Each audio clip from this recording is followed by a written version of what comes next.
I've been trading over 100 projects, over 2,000 transactions here recently, and I've been making a lot of money with a lot of projects. In this video, I want to get straight to the point, show you guys exactly the way that I buy and sell crypto, or in this case, shitcoins, in order to make the most amount of money possible. I will also show you guys exactly the way that I play this in order to avoid unnecessary risk, because this is all about that risk to reward ratio. But before I go on, this video is not financial advice. What I do is just talk about crypto and what I do here personally. The difference between this video and other videos out there is that I've been doing this here again and again, making profits going from project to project, instead of holding just one lucky token and going to the moon, because we all know it's pretty much impossible to predict which coin will be going to the moon and which will be going the other way.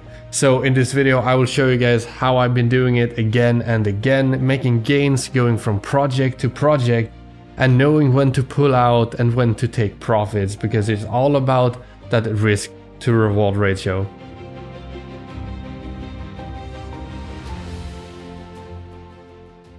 Recently I've been covering a lot of projects here on my YouTube channel, and if you're interested in crypto related videos, new projects, news, and even me sharing my own personal tactics and exactly what I do here in the crypto space, then you should definitely subscribe. As you can see here behind me, I've been building a studio and I'm doing my best to up the quality, so stay tuned for that. I'll be making more videos covering more important topics. As you can see, a lot of the projects have died out, and that is basically the way it is with shitcoins. They peak, you take profits, and you move on. If you do not take profits, well, you might nail a coin like Shiba or something similar, but the chance of you finding the right one is just really hard, because in order to make a shitcoin go to the moon like SHIB, you need a really dedicated, a really high performing team behind that asset, and in the crypto space, in the shitcoin space, that usually doesn't happen. We can see Tidano, we all know what happened with that project. It gave a lot of profits for a lot of people, but also a lot of people lost money. That is the game that we're playing, and in order to move forward, we need to know that this is PvP, player versus player, because it is a game that you're playing, and in order to win, you need to get ahead. You need to make faster and better decisions. So the most important part that you need to know here while trading these cryptocurrencies is that you need to know when to take profit.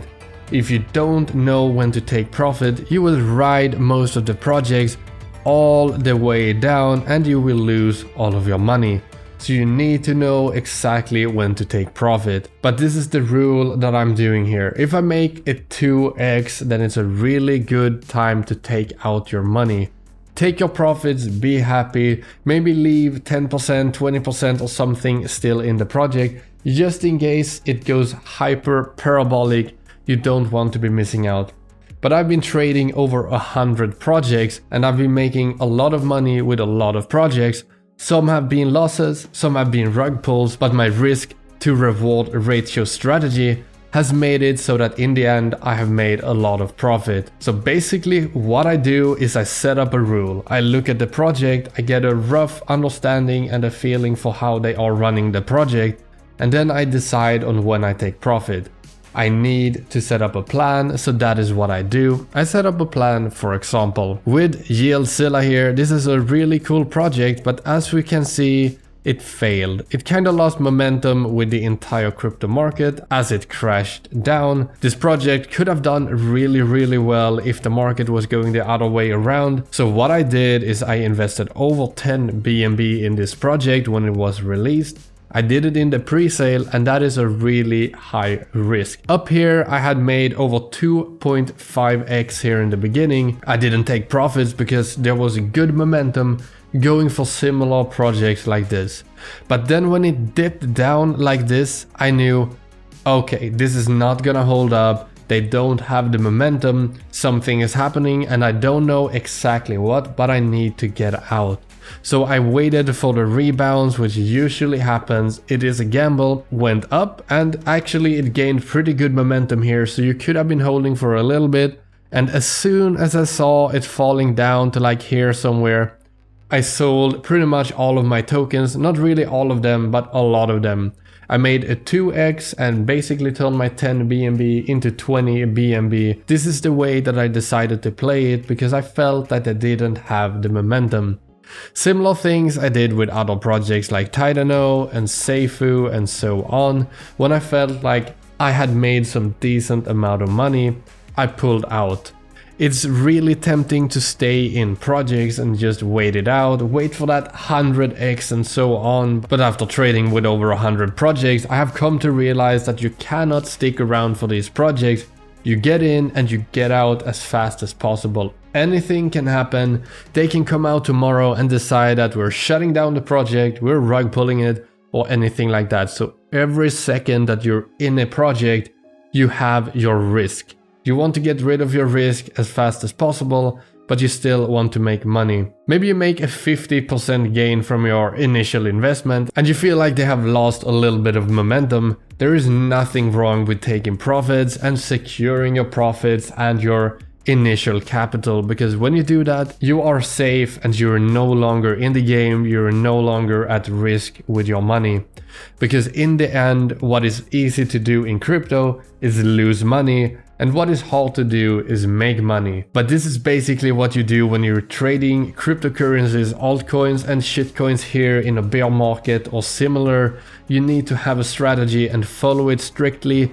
If you get any warning signs, any red flags, you pull out, because otherwise you will be losing money in projects that are still good. So that is basically the strategy that I've been using here in the downturn or in the beginning of this bear trend here. In the crypto space, I've been investing in projects, but been really fast at taking profits. And as you can see here, I've made like 100k or so just from trading smaller projects like this here recently. So you can still make money trading these projects. You just need to know that you can take profits from one project. You don't have to marry the project. When you make profits, you get out, you take your profits, and you leave with your money. Of course, there has been projects that have been rug pulled, and I have lost some money on those projects. It really sucks when it happens and it really hurts, but there are still a lot of projects that will give you good returns. One thing that I want to add here as well is investing in a pre-sale or similar is a really high risk. But actually what I have seen here, that when you have a good website, they have a good team, there are no big red flags. Usually the pre-sale turns out pretty sweet. The only time when I have seen rug pulls from pre-sales and similar, it has been when the project has had a lot of red flags. So you need to listen to the red flags. There will be hundreds and thousands of new projects being launched every month, every year. So you don't have to marry a project. You don't have to invest in every project. If you don't like the project, listen to yourself and move on, because you cannot listen to everyone else. If you listen to someone that has big investments into a project and they try to promote it by talking good about the project, it happens on Twitter a lot. We see it every time someone talks about a project, and in the comments there are hundreds of comments. Everyone is just like, going to the moon, this project is looking really good. You need to listen to yourself and do your own research. If it's looking too sketchy, just get out. If you do it for a little bit of a loss, that is still okay. But if you trade cryptocurrencies or shitcoins like this, and every time there is something wrong, you just end up losing all of your money, you're gonna lose all of your money so fast, you're gonna gamble it away. We're here to have a plan, execute the plan, take profits, and make money. If you don't have a plan, if you don't follow it, if you're just following your own emotions, if you're just following the hype and the FOMO, you're gonna end up losing all of your money. So you need a plan and you need to follow it strictly. You might miss out on some gains, but you will also miss out on the big losses. You will miss out on the FOMO. You will miss out on riding a project all the way down and losing your own money. So you need to figure out a good risk to reward ratio so that you won't end up holding the bag in the end, making zero money and losing all of your money. There are a lot of other things that I've been doing in order to find good projects, in order to avoid bad projects. One of the things that I have is basically a checklist that I go through checking out new projects, and if not all of the things get checked out, if some things are bad, it might still be okay, but if there are too many red flags on my checklist, I move on from that project. I move on to a new one. I do not invest in it. You cannot let your emotions take over. You need a plan for every action that you take. You need a plan for everything that you do in the crypto space. Because as I said in the beginning, this is PvP, this is player versus player, this is people versus people. This is a game, everyone is here playing it, everyone is playing against each other, and you need to one-up everyone else. It summarizes most of everything here in the crypto space. I will be making a really detailed guide here coming up in the future, so subscribe for that so you won't be missing out. Recently, there has not been that many new great projects to talk about. That's one of the reasons for why there has been less videos recently, because we're waiting for the really sweet and the really good projects that will give us good returns. As you guys know, these videos are not financial advice. I need to make sure that everyone is making their own decisions, because that is the only way that you can get ahead. If you follow someone else, you will always be behind them. You will always be late to the party. Make your own strategy. Make your own plans and make massive gains. Thank you guys for watching, and I'll see you next time.